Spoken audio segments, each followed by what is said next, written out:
Macron is going to be speaking. Thank you very much, Lai, for your words.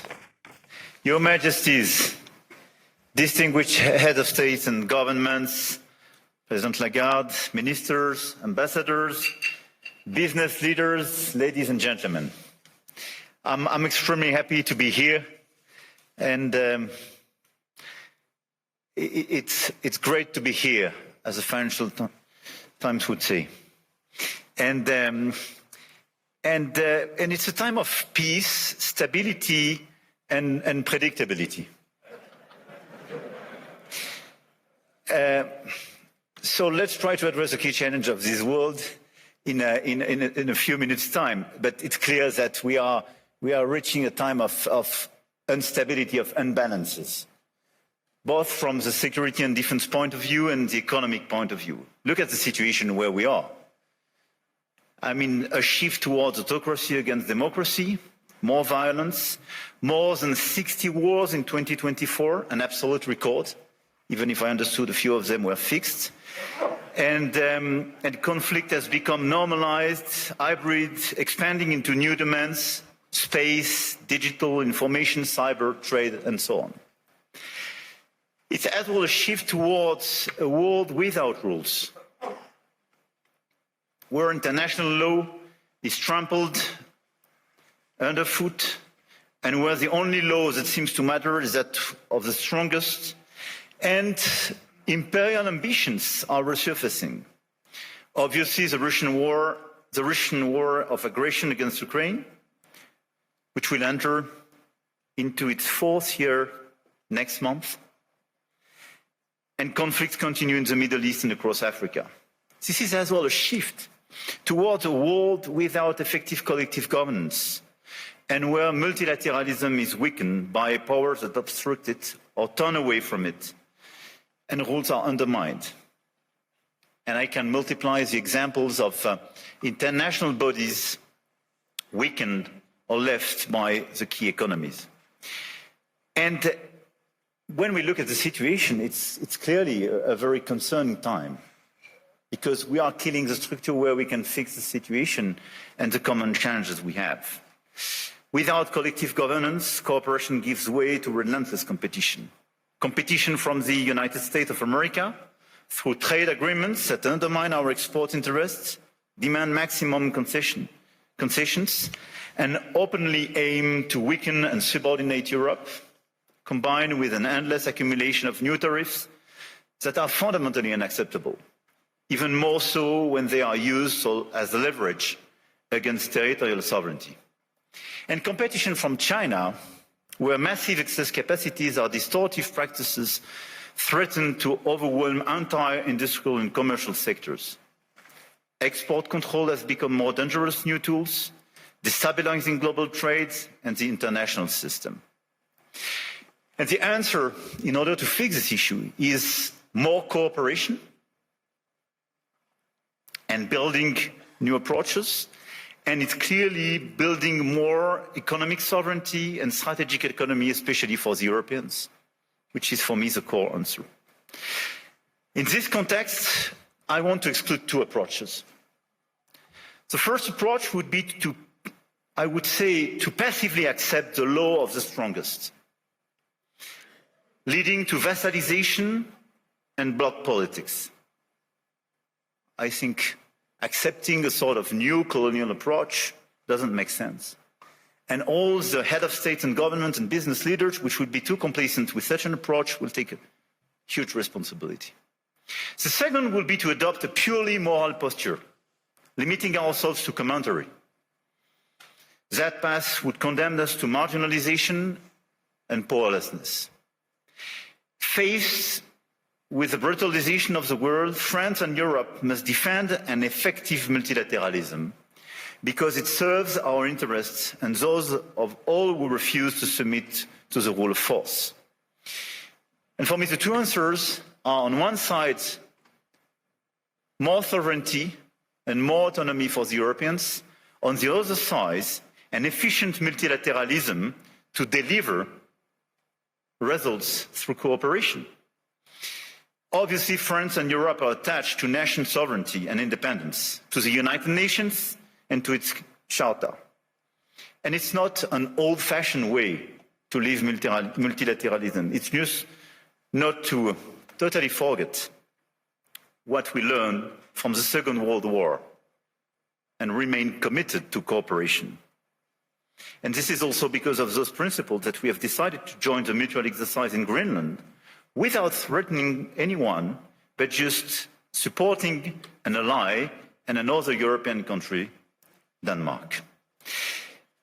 Facing this order and this new situation, this year France holds the G7 presidency with a clear ambition to restore the G7 as a forum for frank dialogue among major economies and for collective and cooperative solutions. Trade wars, protectionist escalation, races towards overproduction will only produce losers. This is why addressing global economic imbalances is our key priority. And if we look at the situation, the current imbalances are due to some key phenomena, and we all have to deliver our own agenda.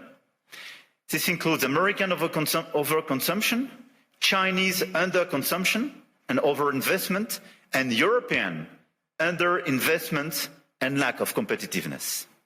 And these imbalances are also reflected in development gaps, by the way, and we can no longer settle for aid that neither delivers sufficient result nor enables countries to escape poverty. So our objective through the G7 is to demonstrate that the world's major powers are still capable of reaching a shared diagnosis of the global economy and committing to concrete actions. Cooperating is not about blaming others. It is about assuming one's share of responsibility and contributing to solutions. So the objective of this G7 will be to build this framework of cooperation in order to fix the roots of these imbalances and restore efficient convergence and cooperation through multilateral frameworks. And the other objective is as well to build bridges and more cooperations with the emerging countries, the BRICS and the G20, because the fragmentation of this world would not make sense. Here, this point is for, I would say, the global agenda and how see our G7 agenda.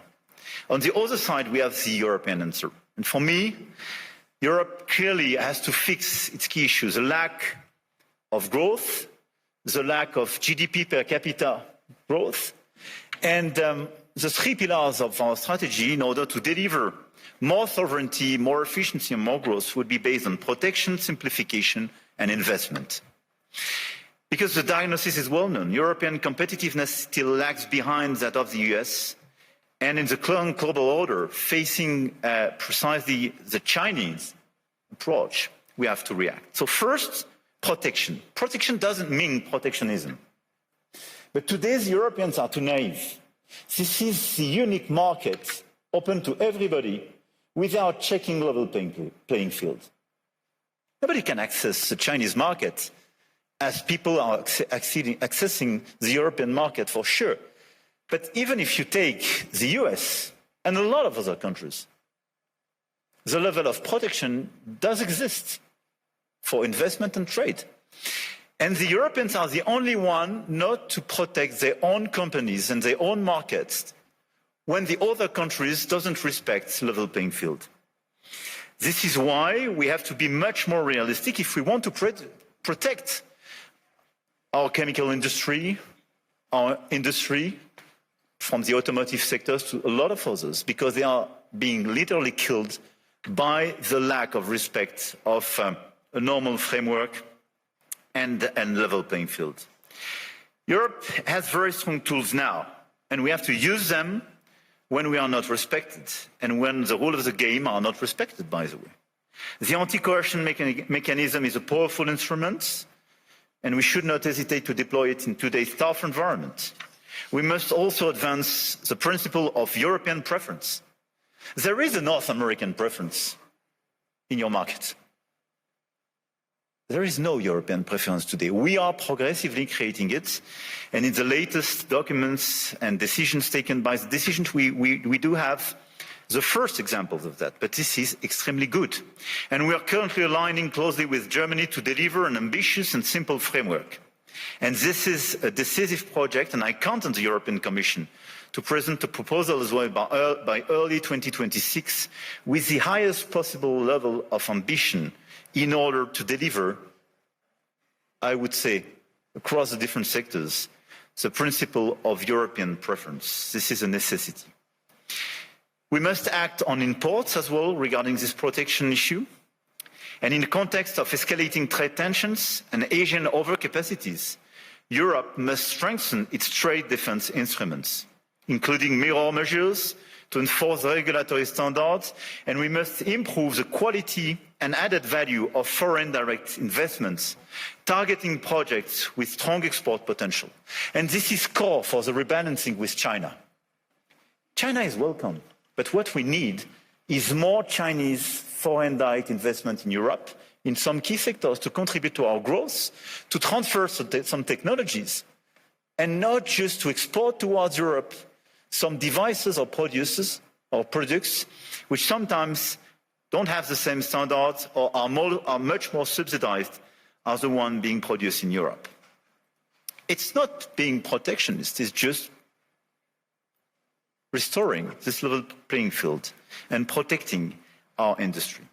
So from safeguard clauses to mirror clauses to European preferences and incentives for more FDIs, this strategy is absolutely key.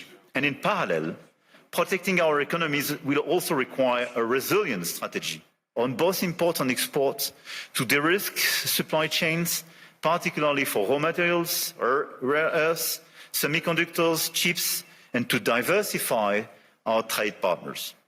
The second pillar of the European economy and the European strategy should be simplification. And when I speak about simplification, we started with CSRD, CSDDD, and we have to do much more on different sectors, and we did it during the past few weeks on automotive, and we have to do it on chemical, digital, AI, banking, and so on. And the core of this simplification is sometimes to get rid of some recent regulations when they desynchronize in a certain way the European Union in comparison with the rest of the world. But we have as well to accelerate the deepening of the single market. On all these sectors, the 450 million inhabitants and consumers market should be the domestic market of all the EU companies. It's not yet the case as long as you have complexities. In doing so, we must ensure respect, technological neutrality and non-discrimination within the European Union. This is another pillar, another point of simplification. Neutral approach in terms of technology and non-discrimination. We discriminate during such a long time between the different sources of energies. It's counterproductive for the Europeans themselves. Companies have a role to play, and we must act, and you must act. And clearly, you must help identify and concretely help us to simplify where it is needed. But for me, this agenda of simplification is not a matter of discussion, but just implementation, speed and scale. The third pillar of the European strategy for more competitiveness and more autonomy is based on investment and innovation. We have to invest much more. If there is a GDP per capita so different between the US and Europe, 65% to 70% of the explanation is due to the difference in terms of innovation. And the US was much more innovative because of public and private investment. So in our budget for the months to come, because we will negotiate during the years, this year in Europe, we have to invest much more money in the critical sectors where the innovation will be made. AI, quantum, green tech, but as well defense and security. The size of our common budget is not the right one. We have to invest much more money in order to be much more credible and accelerate this innovation agenda. But at the same time, if you look at the situation, we don't have sufficient private investment. And this is one of the main differences. We do have the savings as the Europeans, much more than the US, by the way. But this saving is overinvested in bonds and sometimes in equities, but outside Europe. So this is why the top priority should be securitization program. It is prepared. We have to accelerate the implementation. And second, capital market union. Precisely in order to have more integration and simplification, but to have an efficient capital market union in order to invest much more money and use our savings to be invested on innovation and equity in Europe. This agenda for me is our top priority, both the global and the European one. And it is to be implemented in the months to come, because everything is about acceleration. And France is committed to deliver this agenda. We work very closely with our key partner. And at the same time, our objective for France is to stabilize our results and our macro approach, and to remain the highly attractive country we are. We've been the most attractive country of Europe during the past 6 years, and to consolidate our deep structural reforms and our key advantage. And on top of the business framework we have, I want here to insist on the fact that we have a competitive, stable, low-carbon electricity supply. We exported last year 90 terawatt-hours of electricity, and a low-carbon one, based on our nuclear model. We have world-class innovation and research capabilities, and we will improve them.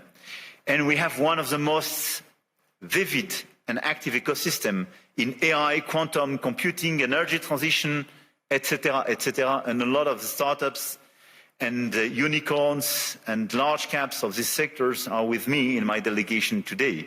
And on top of that, let me insist, and I will stop here, on the fact that we have a high-quality infrastructure and large market with strong purchasing power.